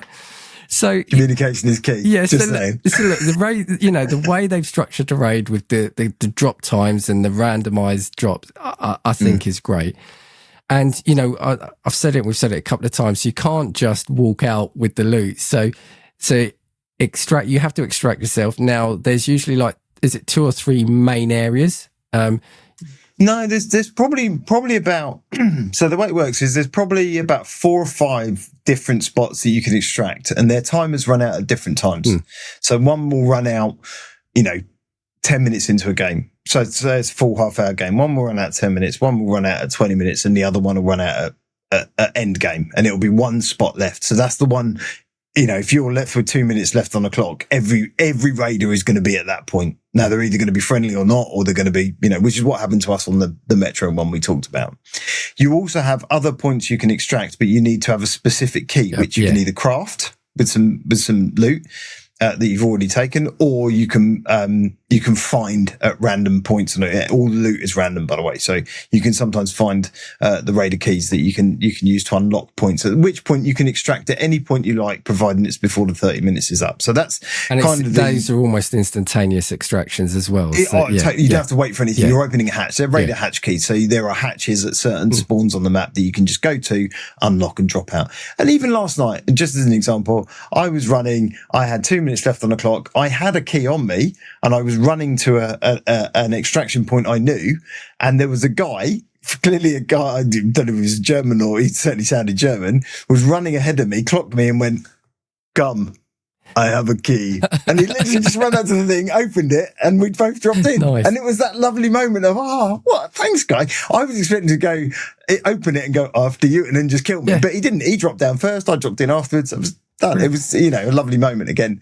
And that's what I was saying. Humanity is okay sometimes, Dan. The arses in the game make the moments like that the sweeter because you're not expecting that. Sweeter, yeah. So I think to some extent you need those arses to make those elements better. Totally. The thing also with the extraction, and for me this is where another part of the enjoyment comes in, is this is where the tension comes in as well. So you work your way to a lift, you call it. So it takes, I don't know, it feels like forever, but it takes about sort of 30 seconds or so? Is that 30 seconds, something like that to come up, yeah. So maybe at that point, obviously, enemies nearby can become aware and start hunting you down. The other thing is obviously other raiders around will be aware that someone's trying to extract while you're extracting because you've got loot. So as soon as you see someone else, it's almost like that Spider-Man meme where you're pointing at each other and all you hear in this game is friendly, don't shoot, right? But then once the lift arrives and you're in the lift, you've then got to call it. And it's not as long as that. So it's about probably 10 seconds in total, isn't it, to action the return plus for the doors to close. But again, that 10 seconds can feel like an eternity sometimes, especially if you're downed like I've been a couple of times when I'm in there, or you've got a Rocketeer or something, a leaper outside. Yeah, I mean, I think part of the good loop is once you're downed, the likelihood of being taken out by an Ark is very slim because once you're down, they ignore you. They literally go on their merry way and go, that guy's down, I'm not interested. So it's not like, so when you're downed, you can either be, a player can walk up to you and knock you out, they can melee you and there's a button prompt to do that, or they can just continually shoot you until your little bit of health remaining like bleeds out and gone. So they're the two ways doing it. But an Ark will not do that to you. An enemy, NPC enemy will not do that. They will just shoot you till you're downed and then just fuck off and shoot the next player. So you have that amount of time to crawl. Now, the question is someone going to wait for you at the lift and wait for you to crawl in? Or is something like a Rocketeer going to shoot at them and you're just in the crossfire and get blown up, which has happened to me a number of times as well. It's like, I'm still here. Oh no, the Ark did take me out because I was nearby someone. I'm just collateral damage. So yeah, again, it's that, that jeopardy. What do I do? Where do I do it? How do I do it? Because I would say at least sort of 4 or 5 of my most favourite moments from the game have come from the extraction element. Agreed. There's the one we said the other night in the Metro where we got double crossed. There was the one where, like we said, you and I were both running because it was a final extraction zone. Everything else had been closed. We had about 30 seconds. We're running. I'd lost track of you. I think you got down because you were looking for me. I then ran in and there were 2 other people in there, of which I thought one was you.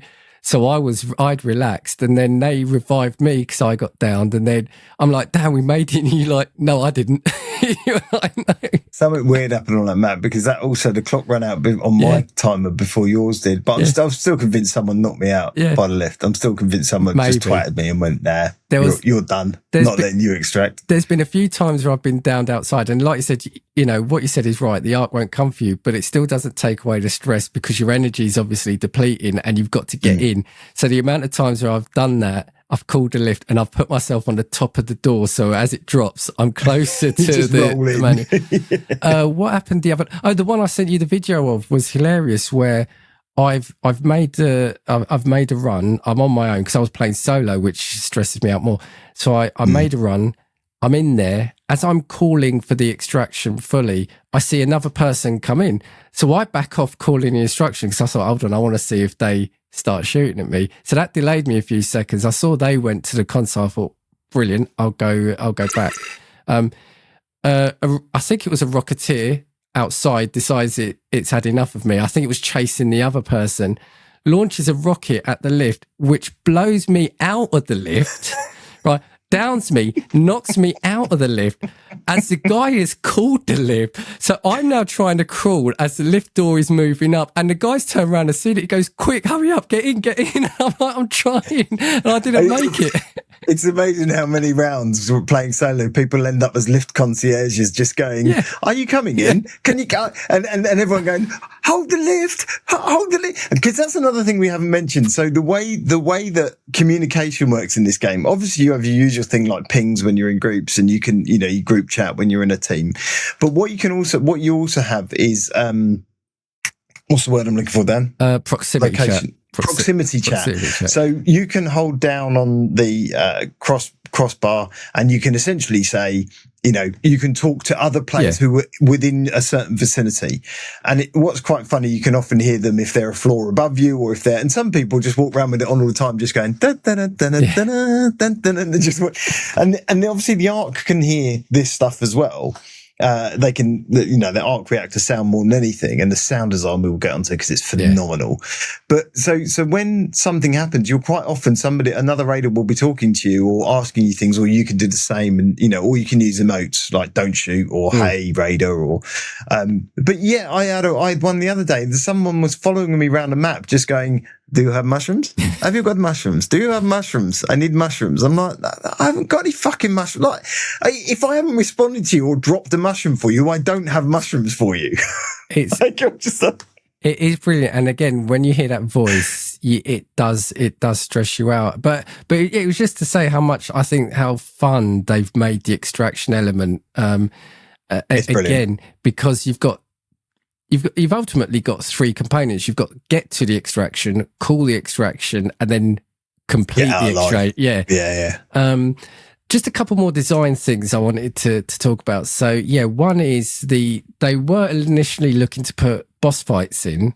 So they wanted large scripted boss fights like Dark Souls, where you learn the attack patterns. But then they said, because the Ark robots and the environment produced highly variable physics outcomes, they realized you couldn't necessarily learn patterns, so they went much more for the physics and AI route, which I think is a lot more fun, because those leapers... I haven't even attempted a boss fight. No, but some of these leapers, the way they move across half the map to get to you is it's incredible, isn't it?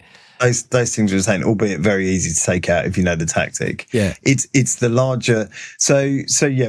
I mean, some of the enemies generally come in three classes, like small, medium, and large. Is kind of there's extra large as well. But yeah, you've got wasps and hornets, which are kind of your drones, and they're the smaller things that generally fly a lot around. And then you've got snitches, which will detect, they're not actively aggressive, but they'll detect things and call in other drones to attack you. You've got leapers, which Dan's talked about, which kind of can jump huge amounts to get to you, but really don't fight. They don't shoot. They've got no projectiles. They've got an area of effect attack that they slam down, or that if they hit you, that, with one of their legs, it will hurt you. You have bastions, which have a Gatling gun and can fire rapid amounts at you and take you out. You have bombardiers, which use little seeker drones to to target you, which is why we got done by the ones you're talking about, where we both got taken out. So that was a seeker drone that was hovering above us, which is why he could pinpoint us so easily. And then you move on to some of the larger, there's some other ones in other maps, but then you move on to the big bad boys like the Queen and the Matriarch, which kind of protect really high value loot and spawn really high value loot when you down them. And you have to work in groups of raiders to take these things down because they're map big. And on a map, you will see whether a Matriarch is there or a Queen is there or a Harvester event. And then there are special events on different maps as well. But yeah, there's kind of... Yeah, there's. I haven't even attempted one of the what we call a boss thing yet. I feel you glossed over quite quickly about the one that took us out at that time. Do you want to explain? I don't know what you're talking about. Explain just happened. I'm sure that video will go missing. So do you want to explain? Do you know when? So I'll tell you what it's like. You know when you shot the Rocketeer and went, oh, and admittedly, in my first game. In your first game, rookie error. We were, and there is a video, we were crawling along a rooftop or walking along a rooftop and some other raiders were attacking a bombardier. And I thought, fuck it. If they're having a go, let's have a go then. Bearing in mind, we've both gone in with, we'll talk about how loadouts work, but I've gone in with a free loadout as of you. And so I've got a pop gun and I'm just take a shot at it. Not quite knowing or understanding how these things work because it was I think it might have been even been our first run on Buried City or second or third, not quite knowing how the map works or how the enemies work. And the first time I've seen one of these things, so I'm like, oh, fuck it, I'll have a shot at it. Very quickly, a bomb lands on my head. I run towards Dan, which very quickly a bomb lands on his head. And then a third bomb comes in and finishes us both off completely. And it was like, I looked at you because I thought he's not going to do it because after what I did. And in my defense, a Rocketeer in the distance looks like a wasp or a hornet. Right? But it's like, fucking doesn't, man. In my defense. Right? But I saw you, and again, it was one of those moments where the words couldn't come out quick enough. I saw you aiming, and I thought, he's not, is he? He's not. And you did, and you shot it. And I could see what you're thinking. I'll just let off one shot and see what happens. And then bang, bang, just like that. So moving on. I've never done that again. I'll tell you that. Moving on. Yeah, so a couple of other things. The thing that I think initially I thought would put me off, but I'm growing to love it as I learn a bit more, is the home base. So the key thing, so we've spoken a lot about the top side and the scavenging. Yeah, top side stuff, yeah. Basically, you're then bringing loot back, and in Speranza, you've got a number of things you can do. So you can build workbenches. So I think there's like the typical, you've got a gunsmith, medic, parts, explosives, etc., where you can craft gear. You've got gear refiner. There's a number, and you've got 6 of them. Yeah. And of course, you can then upgrade those. And the way you upgrade those is by bringing back specific ingredients or components that you find loot in, or you have to craft. And also, you can recycle certain loot to make component parts, which can also help. Then you've got the traders. Now, I think there's 5 or 6. Again, I can't remember, but you've got a number of traders. And as suggests, you can buy things from them, but they also give 5, I think, yeah, they also give you quests, don't they? And this is where so the game can be, if you were just to go up, loot and come back, that might get a bit monotonous, but you've got certain missions which give you that objective to go for. So that's your quest, I guess. Your mission, if you choose to do those, you don't have to do them, but obviously by doing those, you level up. I had to put a helmet on a pole last night. I had to find the helmet and put a helmet on a pole. Yeah. So yeah, and each of these, they may range from grabbing sort of certain items to give to one, maybe putting a helmet on a pole. It could be visiting 3 areas in 3 different maps, but that's what helps you sort of level up, gain XP, get blueprints. We said, for the loot, which I'll let you go on because you've done far better than me, but you've got a skill tree because, of course, you have with 3 different areas, so like conditioning, health, and what's the other one? Is it? So you've got red, blue, and green. Can't remember. But that for me is the one area that is a little bit of a letdown. I think the skill tree could do with just buffing up a little bit. I mean, because there's really primary points you want. There's things you want to put your points, invest your points into. That's generally going to be stamina maybe crafting on field, running for faster, running longer, having a bigger stamina bar, because there's no health bar, like you said, there's no, and maybe carrying a bit more weight. Other than that, at the top of the trees, there are some ones that are probably useful, which are like, you can security breach certain things. And so we should talk about breaching in a minute as well, because that plays into this game when we talk about sound. So there are certain things you probably want to invest in, but actually a lot of them feel very superfluous. And you're like, I wouldn't even bother spending a point on that. So it would be nice to see a little bit of a revamp of that. I think if there was one area I had a bit of like, and some of the menu navigation is a bit janky, but yeah. So you've got conditioning, mobility, and survival, which you can drop your points into, and so you've not just got the run, gun, shoot, loot and shoot. You have got that home base where you can spend a bit of time to look at what you've got. Now, sound as well, Dan, you mentioned it a couple of times. Sound is just incredible in this game, isn't it? It is. I do not know another game that has focused so much on the audio and what it means to, and even the other day I was running through and the weather condition on the map was kind of windy and rain. And then you realize how much more difficult that is then to hear some of the enemies, like the drones and the noise they make. And they've done such a good job of replicating what that would be like in reality, not if a drone was attacking you, but certainly, to hear other stuff over the sound of heavy rainfall and the tiny little prompts that are in there, or the things that are, like a car alarm going off or birds flying out of the ground, or there's so many clever little things that are in there. The way your feet, the sound your feet make on different surfaces, the attention to detail, and how close someone is just based on that footfall, or not just the proximity chat, but even if you listen carefully, you can hear someone creeping, in terms of how they're moving around a bit. If you stop and just listen.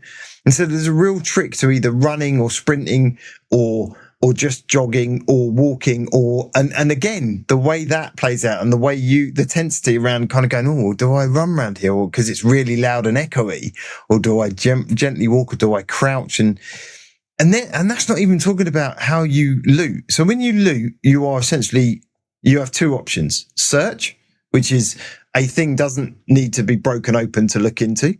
And so you get a little bit of a rummaging noise, but it's not massively loud, but enough if there's a nearby ark, it'll probably bring you in. And then there's breach and search. And this is where some of the skill tree plays into this stuff. So it will allow you to breach quicker or quieter. Some of those things, options that you put into the skill tree, which can be useful. Breaching, you basically get out a big pickaxe and then basically leverage the whole thing open, whatever it is you're searching through, whether it's a crate or a door. And it makes a fuck ton of noise, which is going to alert either other raiders or other arcs. So sound is absolutely vital to the game. Like we said about the elevators that you call the metros, they all make a ton of noise with flashing lights to, on purpose, attract enemies. And this is why it's so critical, because arcs react to noise more than anything. So I could creep past and have crept past groups of drones that are well within earshot. But because I've been quiet, they haven't spotted me. And then I run past some that I think are well out of earshot. And they suddenly turn around and go, oh, that dude's, I heard him. Yeah. It's fucking brilliant. So good. I echo what you said. All the sounds are so good. Really well done. Obviously really key to the game. Two things for me is one, especially when you're doing a solo run, because when we're together, we're talking a lot. But when you're doing a solo run, you realise how quiet the game world could be. So when you are then breaching, it just sounds like it's the loudest thing in the world. And it's really so effective clever at that. And the other thing is when, say you and I, you're in a building and you can hear other raiders having a gunfight, whether it's against Ark or other raiders, it sounds so close, and it sounds, you can hear it's outside. It's not just, loud sound effect. And again, you're starting to think, right, how close is that getting? Are they near? Should I be looking to make an exit from this building? And you just hear or the other thing, you're thinking of, you can imagine these battles, these pockets of fighting that's going on around you. And it's brilliant. It's just you turn up in a really map and there's a queen battle going on, and you can hear the raiders fighting these massive weapons going off and all the explosion. The worst noise you will hear in Ark Raiders is the fucking noise that sounds like an old fax machine that a Rocketeer makes. That is the minute you hear that noise, you might as well go, fucking dead and I. Yeah. I'm no hope, because the minute that clocks you and makes that horrible rattling fax machine noise, you're like, fuck it, I'm done for. It's the sound is, and I know a lot of games say it, but the sound is incredibly important in this, and it's really well done. One of the best I've ever come across in a game. Even just phenomenal. The first time it happened to me the other day, we were playing, and I got spooked because there were some birds I spooked to set off because the noise they made was so loud, and I wasn't expecting that, and I'd not heard it. Yeah. So again, I think, but they're like the birds and the car alarms. Yes, they help the Ark identify you, but actually they're more for other raiders. So there are things they've put in the games for the other raiders to clock, because the only thing that will set them off are other raiders. Yeah. So if you're hunting, if you're being a PvP, you're then going, the birds have gone off over there. That'll be a raider over there, or that car alarm's gone off. That'll be a raider. So do you know what I mean? They've put them in there specifically for those things, as well as the Ark if they're close by. But yeah, the sound is phenomenal in that game. Yeah, it really is. And look, I'm clocking the time, so I want to talk about, we've said like the loadouts sort of finally. Again, this is another really clever thing about the game, because if like me, you're quite bad and need a helping hand from your co-host and you're not best bad, mate. You're just early in the game, that's all, dude. Most games you go in and you lose your loot. This has got the concept of free loadouts. So when you gear up for a mission, you've got two options. You can either select a loadout, but if you go upside, if you go topside, get downed and looted, you lose all that loot. You won't see that again. Yeah. Free loadout, it gives you a gun, it gives you the ammo for it, it'll give you some usables like bandages and a shield recharger, but the gun won't be a great one. And that's literally it. But if you... it'll be a level 1 gun, a basic free loadout augment. So augments determine how much space you have in your inventory, how many usable items you can carry, whether or not you have a safe pocket, which is other key strategy to the game, and then how much weight you can carry and things like that, and then what shield type you can use. So the augments are very useful. Free loadout ones are shit, but you can swap them with one of the traders for a better one if you make it back alive. So the option is, afraid to lose your gear, use a free loadout. You're not going to lose anything valuable, but then you're going to have a bit of a tougher time up there because you're not going to have the best gear. But it doesn't mean you can't play it, because how many times have we still sort of run with a free loadout? Because, if I'm just doing a quest, if I'm literally going, I've got to go to point A or point B, or if I've got to spot something or clock something, I'm going free loadout all the way. Yeah, and that tells you why my stash is now completely maxed out. I've maxed out my stash limit, and it's still maxed out because I just hoard everything and go, I'm fucking taking anything and losing it. But then, and I'm just running quests. So, but you can then find blueprints, etc., for better guns. So that's the law, right? It's to get the nice purple loot or purple blueprint. Yeah, right? I genuinely, I think that is one of the reasons. So I spoke before on the podcast about how I had a very poor intro to this game. I lasted 30 seconds or less in my first round. I literally played the opening, training bit, launched into my first thing, knowing nothing about the game or how people interact or even what the enemies look like. I walked 30 seconds towards somewhere. I looted one container and some fucker just shot me to death. I had nothing on me. I didn't even search the container, just shot me dead. So I was like, this is bullshit. I went in again, and on my second run, not in anywhere special, I uncovered an epic blueprint for a gun that I can't even build yet because I haven't got my workbench high enough. And I was like, oh, it's that sort of game. All right, I don't have to be at a certain level to get cool shit. I just have to get to that level to make that cool shit. Yeah. I was in. I was like, right, now I get it. So, it was one of the reasons I did because of that one simple blueprint drop. Yeah. Yeah, and look, and I think there was a couple more things I wanted to go over, but I'm not going to necessarily raise the points. I just want to see if there's anything else that sticks out to you want to say, because there's a couple of things for me the thing I found, and instinctively, you and I, when we were playing as a duo, it's not like we've said, "I'll do this." Is you have a few bad experiences, right? And you learn. And this is what is good about this game. Very quickly, you learn. yeah. So there'll be a time where if we go into a building and I see you looting, I'll keep an eye on the doorway, or I'll go to the other door. And we've instinctively look out for each other because we know what could happen, whether it's Raiders or Ark. Like there was we've also sort of developed a thing where we kind of don't run obviously side by side. We kind of flank areas, and so we're kind of running parallel. And like there was one time where we were going for the extraction lift, I think, and I managed to slide out there quicker than you had. I think maybe you were still sort of sorting a bit of loot out.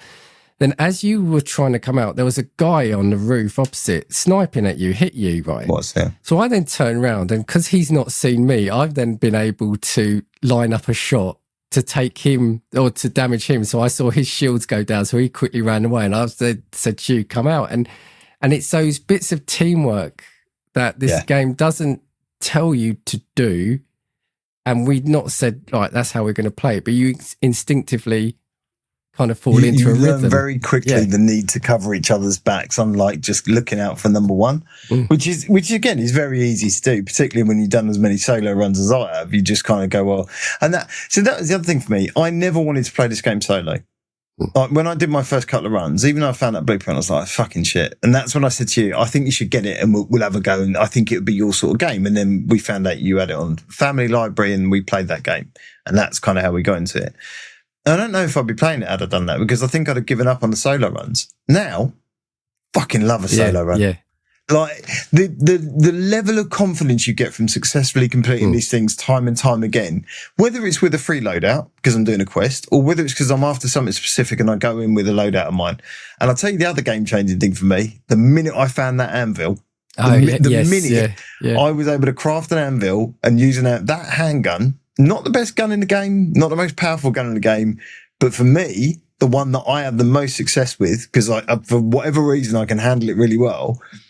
That changed everything for me. I found my weapon, and I'm not normally a handgun person in a game. I'm normally a SMG or a shotty. The minute I had that, I was like, I love this game. And the number of drones I've killed. I mean, if I looked at my kill count on Ark, it would be 80% of it would be with an anvil. Yeah, because that looks. I'd do it for fun now. I'd just go out and there's hornets flying around. So fuck it, I'm going to take them out. That's the thing. The other night I didn't need to fire around because you were just able to one shot them. But it's really interesting what you said, because the solo mode is absolutely viable. Like I wouldn't imagine going into some of these online shooters solo. But this is actually an option, and it is totally viable because it's not you're not excluded basically from playing the game if you decide to go solo.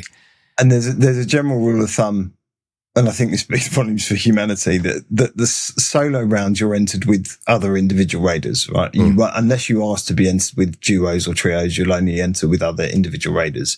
So solo rounds are generally seen as the friendliest type of rounds. Most people in solos, not all, but most people are generally friendly and will chat and, Duos are kind of middle ground, right? You might come up with another duo who are a bit fighty. Trios are the aggressors. When people are in a group of three, because they can easily flank people, or they can, they will generally be hunting each other. So that's kind of how it works. So for me, solos I really enjoy. I've had more aggression when I've been on with you, with other players, than I've ever experienced in solo. Solo's always been for me very friendly, other than the first couple of rounds I ever played. Yeah, I've not been, I can't say I've been attacked by a raider in a solo game. But yeah, the only other thing that really sticks out is I want to say, and it's on this about the friendly bit, and it's the friendly elements that really stay with you. Was so there was, and I don't know if you can put the video on. You and I were in a building. You got up a couple of zip wires, zip lines, and this video is going on for definite. And as long as you put the one where you got skilled. So I can't remember the building, but you've got these rolling Ark as well. What are they, flamers or what have you? Yeah, so there's two. One which will roll up to you and open a hatch and just burn you to death. Little rolling balls of shit. They're horrible. And the others are basically exploding bombs that roll towards you and just blow up in your face. Yeah. So I had a quest where you have to destroy 2 Ark with grenades, and I thought, well, those are going to be the best ones to do. So Dan and we'd gone up a couple of zip lines, opened this door, and out come these rolling things. So I was throwing one grenade, it didn't touch the sides, it started coming at me, so I start backing off. I throw a grenade, I back off. The next thing I know, I'm free falling all the way down. You did gravity, didn't you? You literally went, that lift shaft would just come up. Surely I'll float if I go into that. The funny thing was, I actually was gobsmacked when it happened because I wasn't expecting it. And the thing is, you're falling and it doesn't kill you. So you hit the floor with a thud, you're downed. And then all of a sudden, the door behind me opens and the raider comes in. I was thinking he's just going to give me the ultimate sort of embarrassment and down me. But no, he revived me. And I thought, that's brilliant. He was very kind. It was a lovely thing because I was like, oh, Dan, I'm on my own now. Yeah. I'm up there still trying to take him out. I'm on my own now. It's so funny. Just jump back. Someone else has revived me. Because what it is I've got so used, it's muscle memory now, when those things come at you to jump back, like you open the door, jump back, forgetting I'd come up like about 10 levels and I just went falling. So that video, it's brutal. So, it's very good. And this is what I'm enjoying about this game is the moments like that. And look, and I'm sure other games do the same, but for me, I've played a couple of these live service games and extraction shooters. This is the one that I feel like I do want to play more of and continue. 100%. There are very few games that, let me rephrase that. There are very few online games, multiplayer games that ever capture me in a way Ark Raiders has. Yeah. There is something very special about the loop, and we didn't really talk about the loop and the plan that you have to have in place to run a loop, and how the loop works once you've got it, and the tiers that it has. We haven't talked a lot about that. Or there's so much we haven't talked about in this game, but I'm conscious of time as well. But what it does do is something very special that's hooked me in a way that I don't think any other multiplayer game since probably Counter-Strike or something like that when I was a kid has got me and gone, it's got his hooks into me and gone, you ain't going now. Yeah. Even while talking about this episode, I'm just going, I fucking want to go and play Ark Raiders. I wasn't talking about it. I just want to go play it now. It's phenomenal. Yeah. It's so good. Yeah. Look, was there anything, I know you said at the time, but is there anything else specifically you wanted to call out about the game? I think something also very special, just very quickly, is the progression system. I think it is so cleverly built in terms of how you can work your way up. And like I said, 30% of these things I probably haven't, 30% of them I probably haven't even fired a shot in some of these rounds. But how you can still work your way up and how progression is rewarded. So whether you survive a round or not, you will still get XP. You won't get as much XP, but you will be rewarded for even just stepping foot out and going and doing something. Bearing in mind, when you come back with nothing. Nothing you took out is on you when you come back if you get downed or surrender in a round.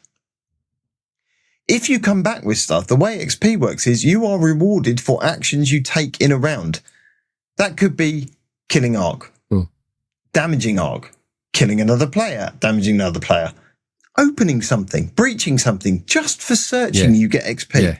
So you are rewarded whatever it is that you choose to do. And I think that's a beautiful way of allowing the progression in terms of, I haven't done a lot of shooting other than Ark, but I'm level 30 nearly now because I've just gone through, the progression slowed down a lot. It does. Once you hit 25 and over, you are eking out rounds to get XP, which is fine.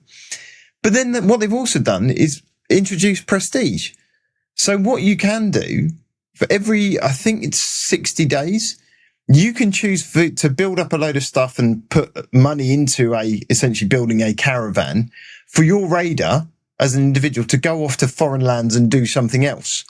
So, which means that you don't follow that journey with them, but what you do is get rewarded for doing that by some additional skill points and XP and bits and pieces and multipliers when you start a brand new character. A bit like COD, a bit like Prestige. So So they've built this prestige thing into it. And then there's the fact that you don't just unlock a map. You, as a community, you have to work towards unlocking a map. A bit like Helldivers do with their, I can't remember what it's called in Helldivers, but a bit like similar. You work towards war bonds or you work towards a target. It's a similar. So all the progression and stuff they've mapped out for players is just genius. You know, and I'm only just touching the surface of that stuff now. Yeah, and just to so I've done probably half of what you've played hours wise, maybe less than half.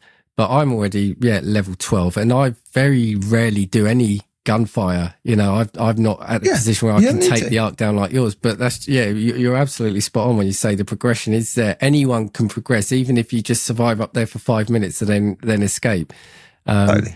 Because there's the amount of time you survived up top as well, isn't there? So, I've probably leveled up for dying. A number of times.